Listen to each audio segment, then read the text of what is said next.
Maayong gabi na sa mga igsoon. Sa makausap pa, magatimbaya ko kaninyo o usa ka mabungahon o puno sa panalangin gikan sa atong Ginoo nga mao si Hesus Kristo. Sa dili pa kita magsugod sa atong lesson karon nga kagabion, magaampo una kita.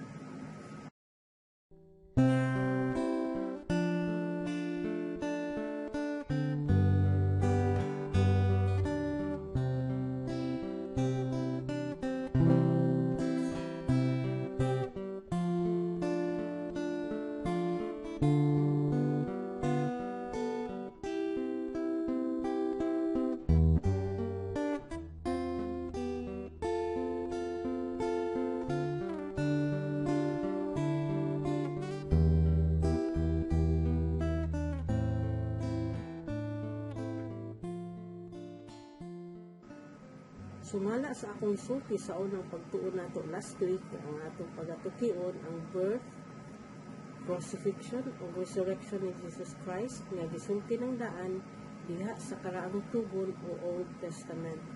Ug tungod kay gisaulog man nato ang Semana Santa karong semana, nakadesisyon ako sa paghisgot sa kung unsa gayud ang kamatuoran sa pagkabanhaw ni Lord Jesus Christ.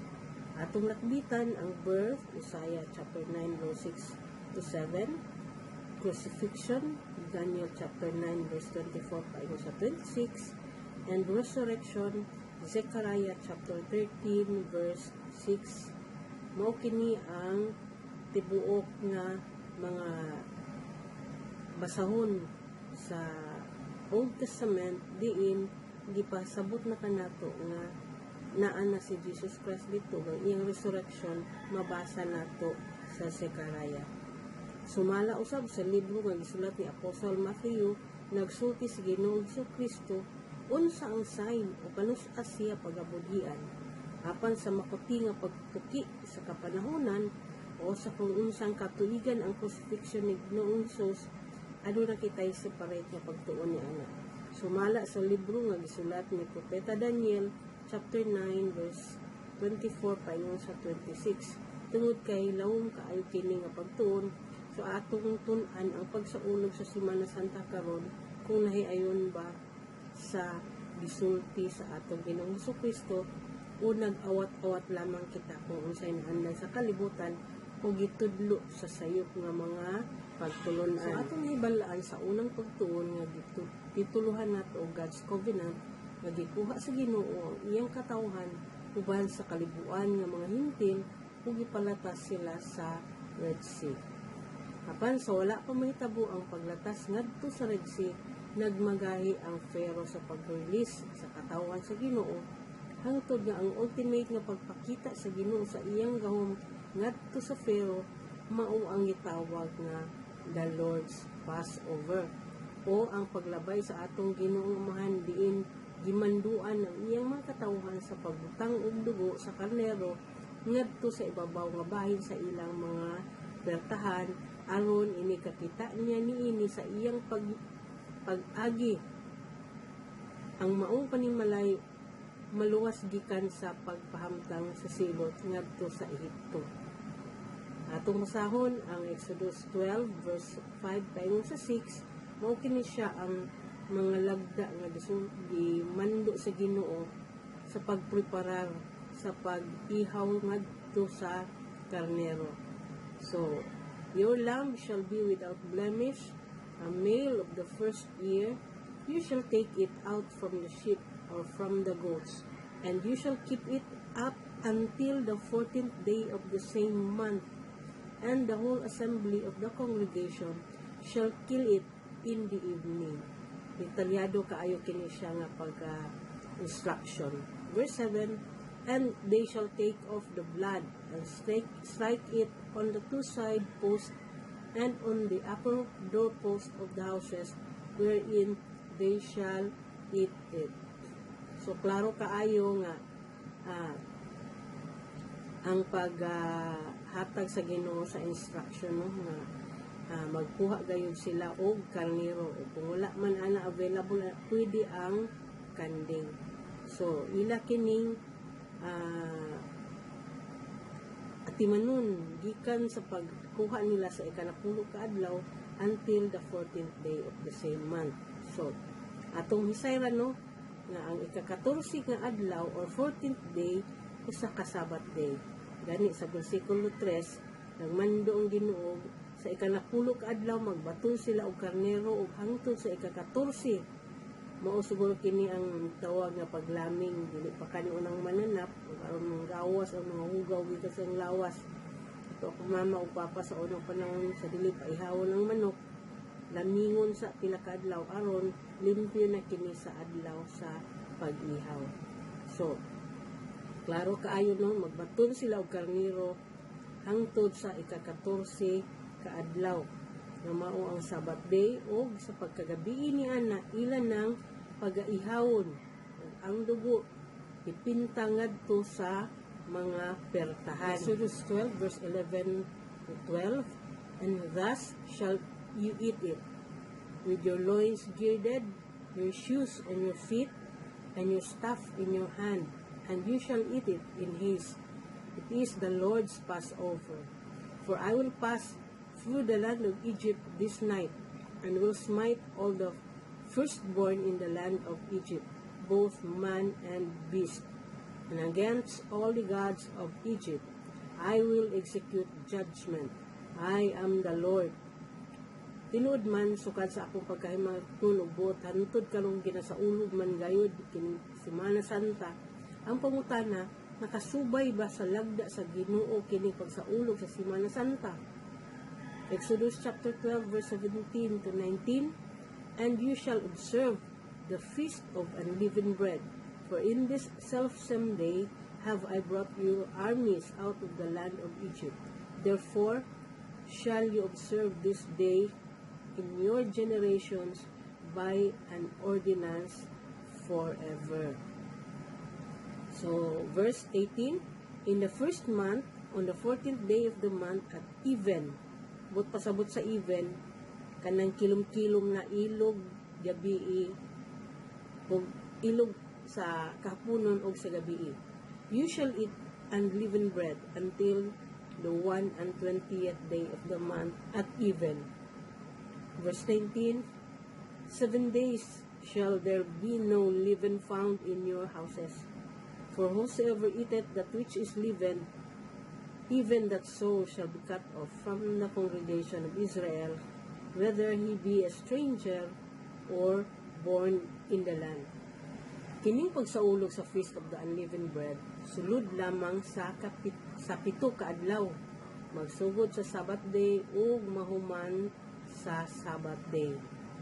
Ka-14th day ug mahuman sa ika-21st na Sabbath day usab ug pagasaulugon sa tanang generation forever, hangtod sa hangtod.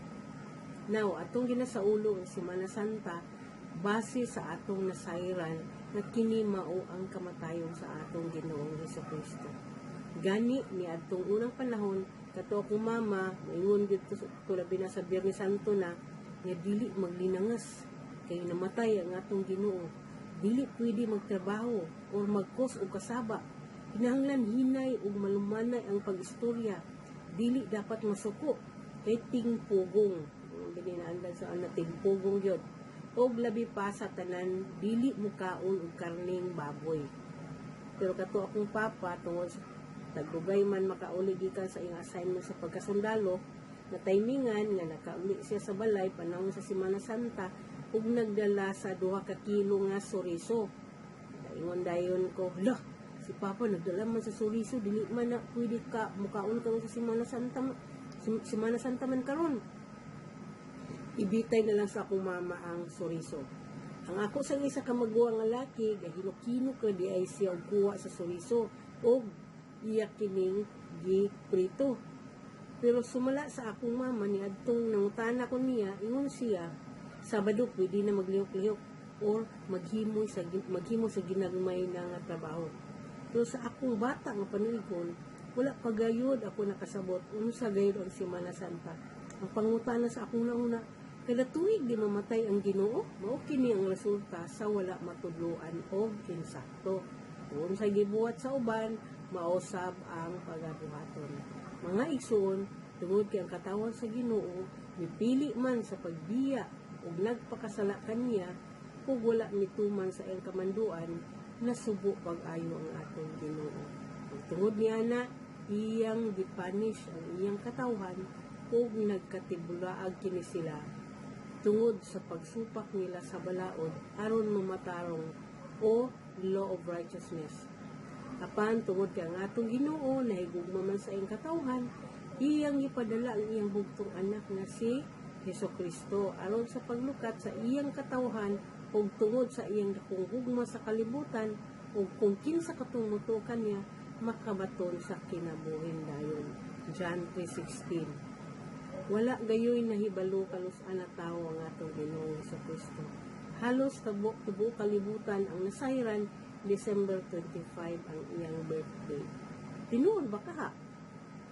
Sa atong pagtuki sa Isaiah chapter 9 verse 6 paingon sa 7, sunod semana ang Biblia magapadayag gayud sa unsang kapanahonan o katuigan na tao ang atong Ginoong Hesus base sa libro sa Mateo.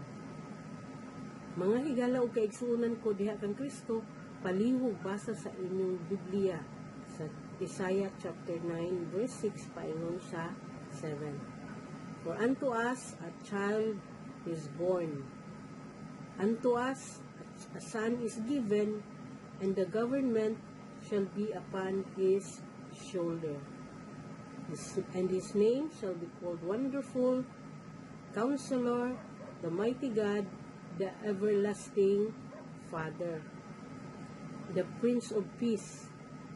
Verse 7, of the increase of his government and peace there shall be no end, upon the throne of David and upon his kingdom, to order it and to establish with judgment and with justice from henceforth even forever. The zeal of the Lord of hosts will perform this.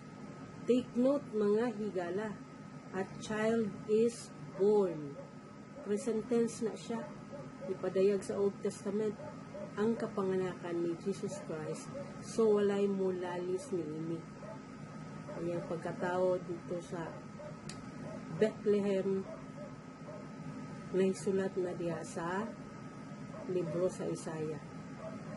For unto us a child is born, kasamtangan nga panahon or adlaw.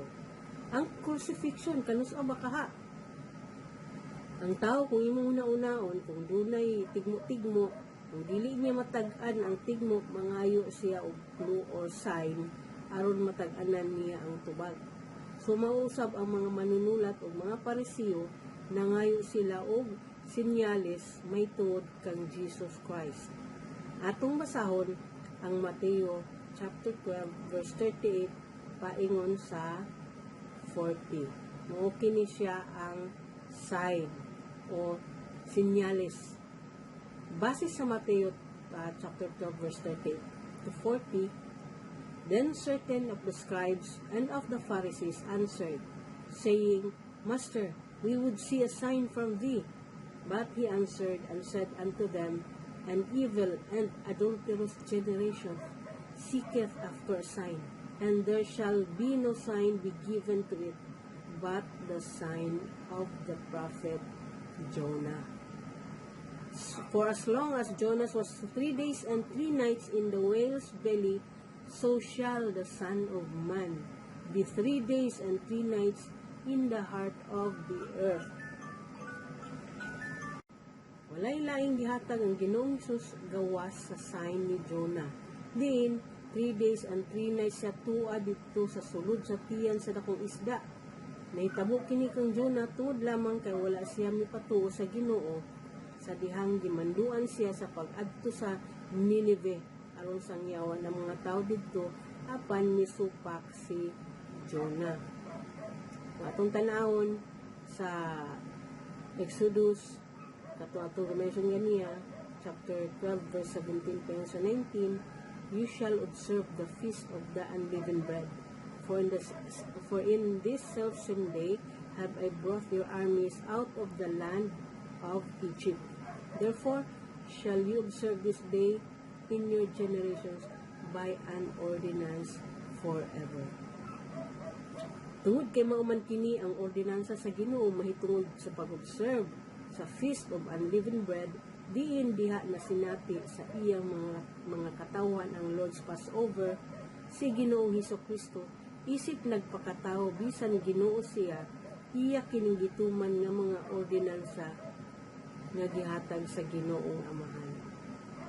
So kita nato no nga bisan Ginoo si Jesus Christ tungod kay nagpakatao siya, iya gikining gi-fulfill nga ordinansa.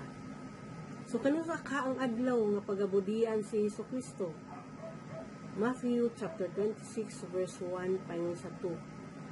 And it came to pass when Jesus had finished all these sayings, he said unto his disciples, You know that after 2 days is the feast of the Passover, and the Son of Man is betrayed to be crucified. Mao kini ang panahon nga gi-celebrate usab ni Jesus Christ ang Feast of Unleavened Bread nga una natong gisgutan diin usa ka semana kini nga gina-observe sa iyang mga katawan magasugod sa 14th day nga Sabbath day ug matapos sa 21st day nga Sabbath day usab. Sa pagselebrar sa atong Ginoong Hesus niini nga Feast of Unleavened Bread, natuman niya kini nga balaod. So Mateo chapter 5 verse 17 paingon sa 18.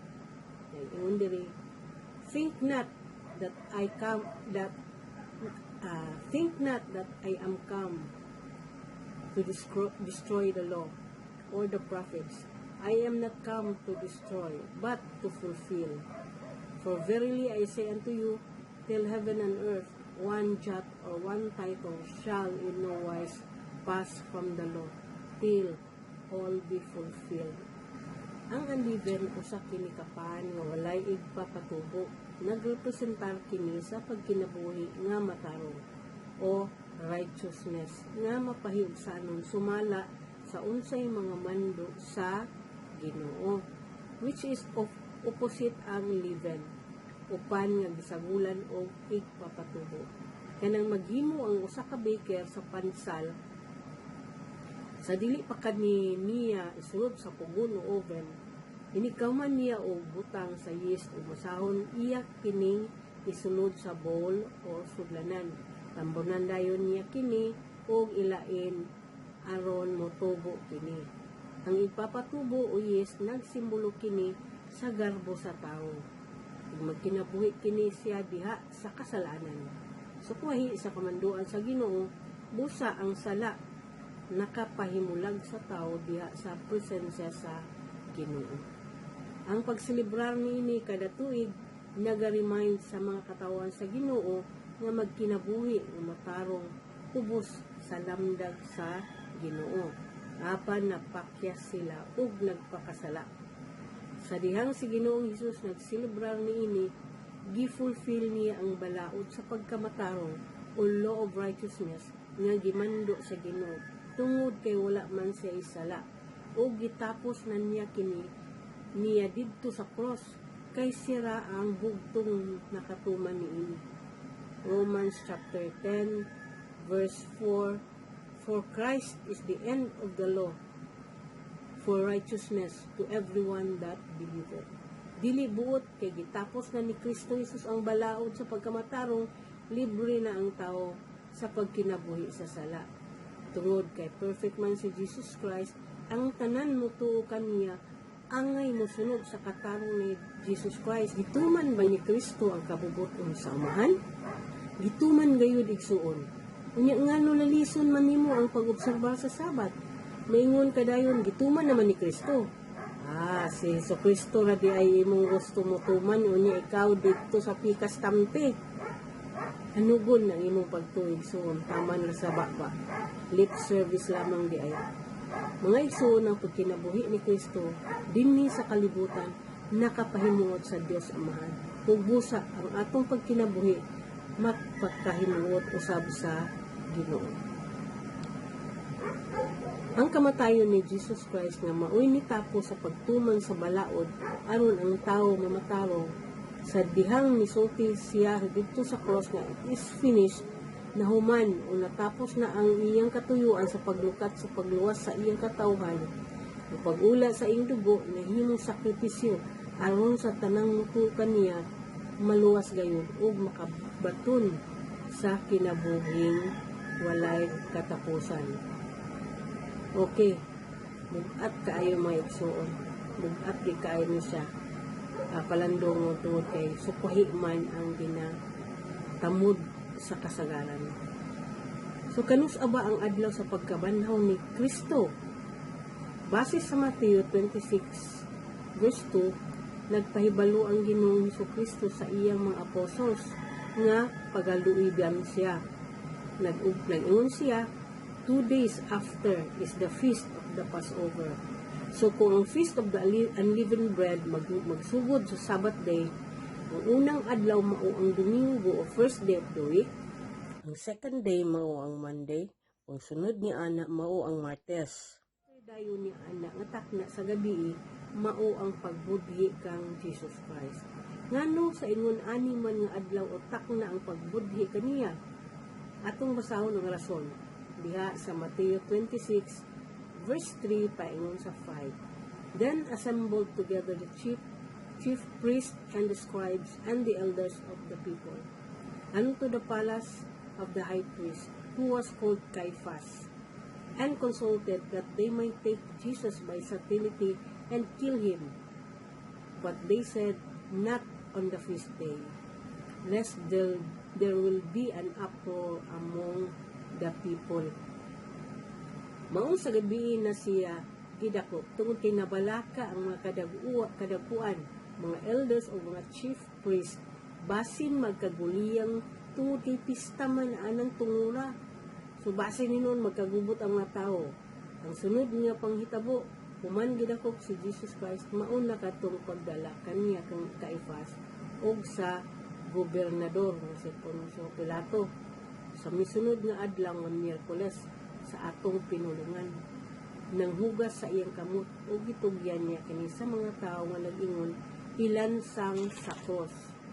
Tuod man sa hapon sa maong adlaw sa Miyerkules, gilansang ug namatay si Jesus Christ at about mga alas 3 sa hapon.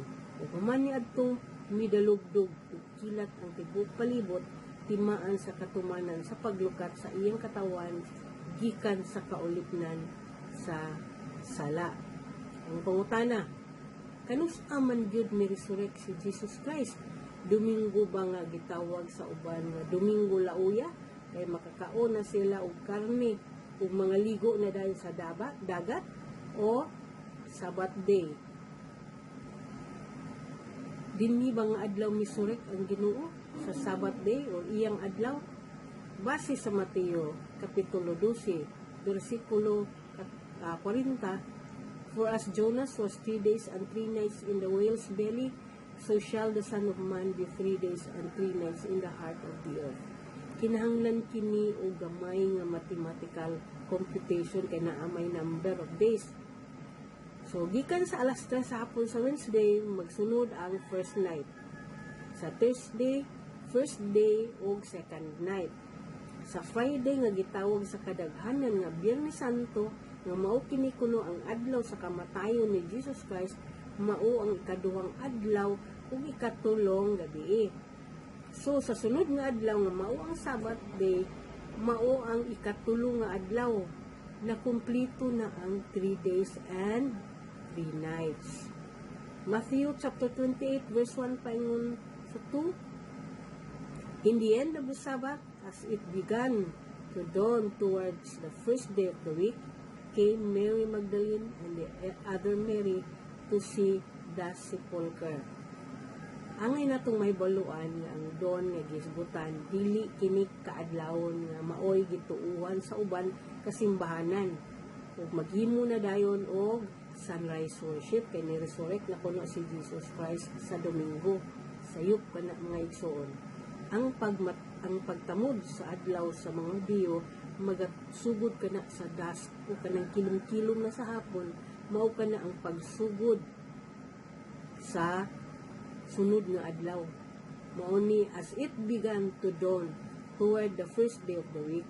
Ug si Mary Magdalene kauban ng usa ka Mary gyapon nga pangalan nga babae, miadto silang duha anang panahona sa hapon, kilom-kilom kadtong tungura.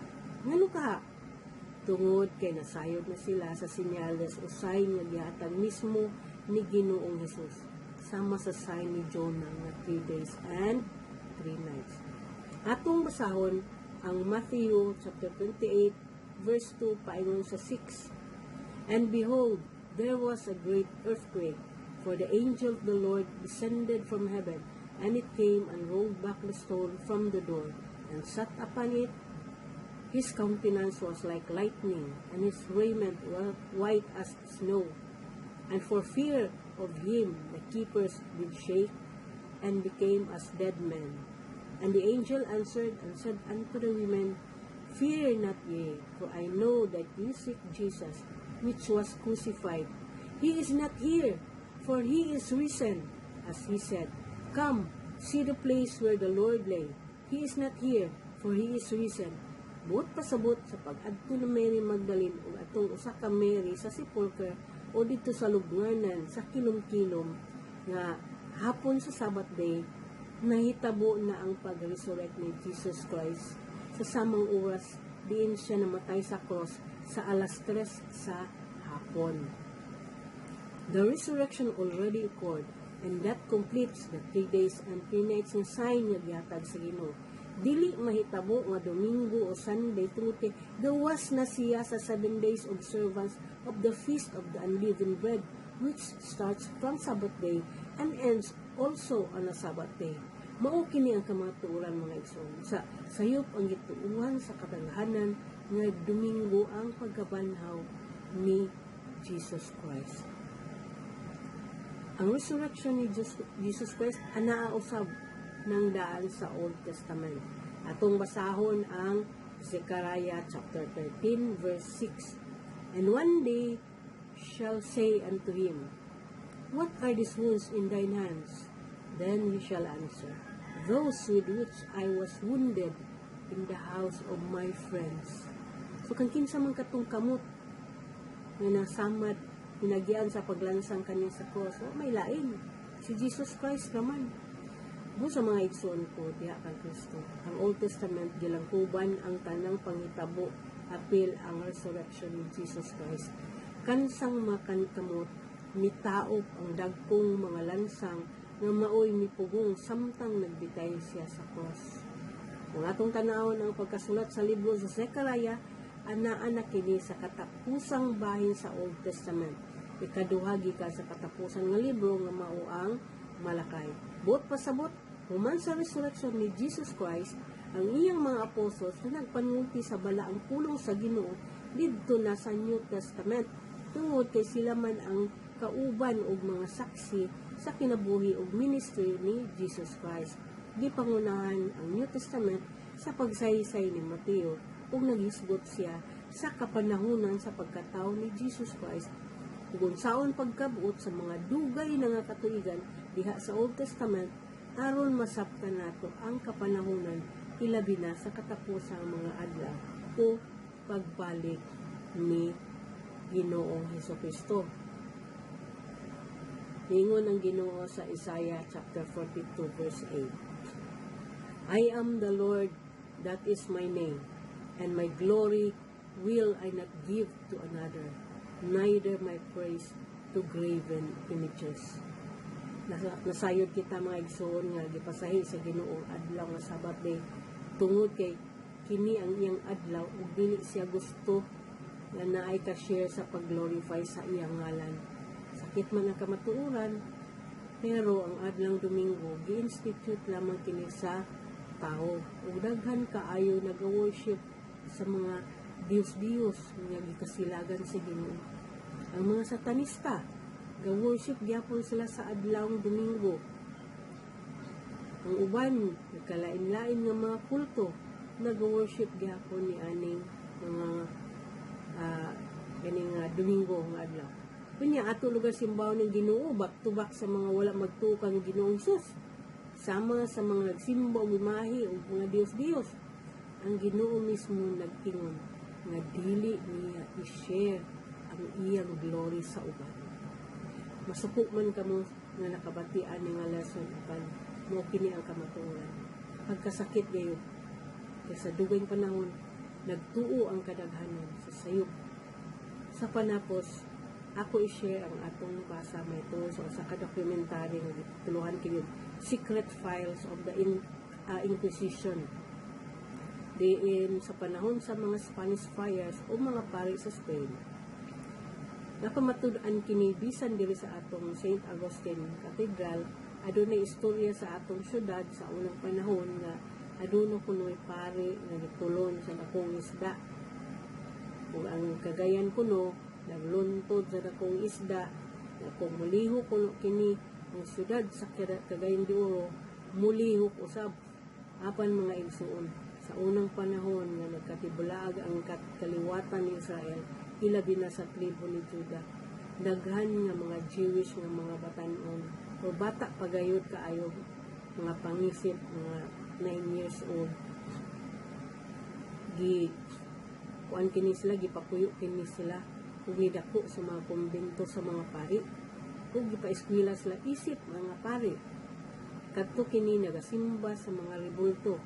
Ug tuod man nidako og nahimong mga hingkod kini nga mga bata. Sa una sila kabaton, mga Jewish kini sila nga mga bata. Mga anak kini sila sa mga Hudiyo. So gikuan kini sila, ang uban gani ani gitong gikidnap ni sila. Gikidnap ni sila sa mga pari sa unang panahon ug ipadako dito sa kumbento.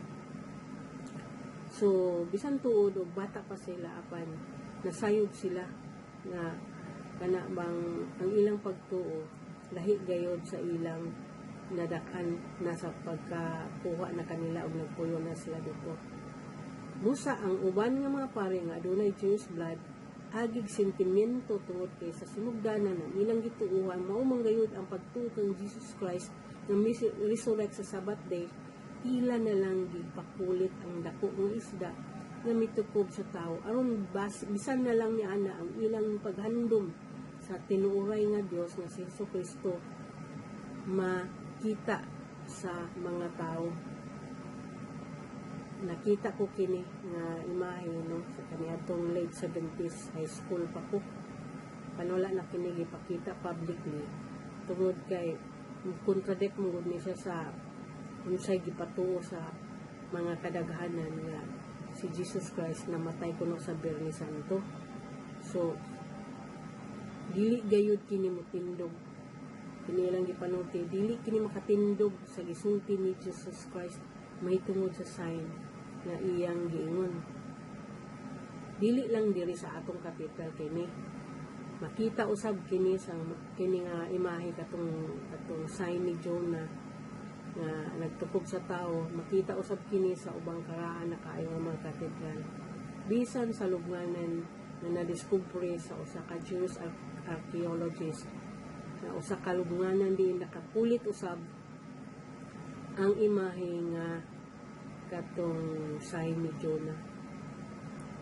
Ilang katong lubnganan ilang ingon nga mukulo kato ang lubnganan ni Jesus Christ. Tapan wala man kato, dili man gid kato siya ma-validate. Pero nakita kato nga panahon kato ni sa mga apostoles, panahon kato sa ministry ni Jesus Christ. So naagayoy mga sign nga katong isda nga dako nga nagtukob sa busa mga igsoon ko, masakit kini nga kamatuoran. Apan kinsa man ang ato pagatumanon, ang Ginoo o ang nagsulti nga tao lamang. Doon na kita sa katapusang mga adlaw o hangay kita mohimo sa usa ka sakit nga desisyon tungod ug alang-alang lamang sa atong Ginoo. Ngun ang Ginoo sa Revelation chapter 18 verse 4, "And I heard another voice from heaven saying, Come out of her, my people, that you be not be partakers of her sins, and that you receive not of her plagues.